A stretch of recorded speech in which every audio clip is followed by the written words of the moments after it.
Am I wrong for not wanting another child? I 35M have told my wife for years that I don't want more children. We already have a 9-year-old son who is on the autism spectrum and requires extra care, as well as a 5-year-old daughter, who is full of energy and can be quite a challenge. After our son was diagnosed, I made the decision that expanding our family further wouldn't be the best idea.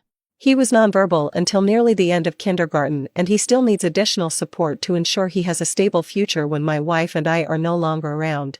I was already pressured into having our daughter. My wife and I argued about it for a long time, and in the end I gave in. For a while after she was born I felt resentment toward my wife, because I wasn't ready for another child. Eventually those feelings faded and I fully embraced being her dad. Now 4 years later, I find myself in the same situation again. My wife wants another baby but I don't. Raising kids is exhausting and expensive, and honestly I sometimes struggle with the responsibilities I already have. Financially, I don't think we are in a good position either. We currently live with my in-laws, so while we're not in a dire situation, we have no realistic path to owning our own home.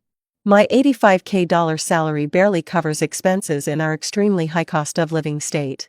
My wife refuses to consider moving, insisting she can't leave her mother behind, because she won't be around forever. Meanwhile, my own family lives over 1,500 miles away and I rarely get to see them, which is heartbreaking for me. So now I'm left wondering, am I wrong for standing my ground and refusing to have another child when I feel it wouldn't be the best decision for our family? Story 2. Am I the a-hole here for telling my wife I did not hide from her that my sister was in fact my stepsister? My wife and I have been married for 3 years and together for 7. For context, my bio mom sadly passed during childbirth, and a couple years later my dad married my stepmom, who had a daughter aged 1. My stepmom's husband had also sadly passed away when her daughter was only a couple of months old.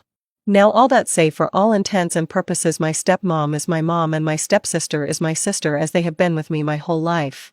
While I was happy that my dad and stepmom loved each other a lot and bonded over shared grief, it also led to them abandoning both me and my sister. Ever since kindergarten my sister and I kind of had to rely on ourselves, and so we have a bond which is strong to this day. My wife is friends with my sister and she always thought our brother-sister bond was sweet. However, last week she found out that my sister was actually my stepsister and she freaked out. She asked me why had I hidden this from her so long, and I told her there was nothing to hide, it just didn't strike my mind to bring this up. My wife also told me a lot of the stuff my stepsister and I do is normal if we're blood brother and sister, but very weird if we're actually step-siblings. She said my stepsister is too clingy to me and it's weird for a step-sibling. I told my wife to get her head checked, which was admittedly a bit harsh, but I just thought what my wife was saying was absolutely ridiculous. Am I the a-hole here?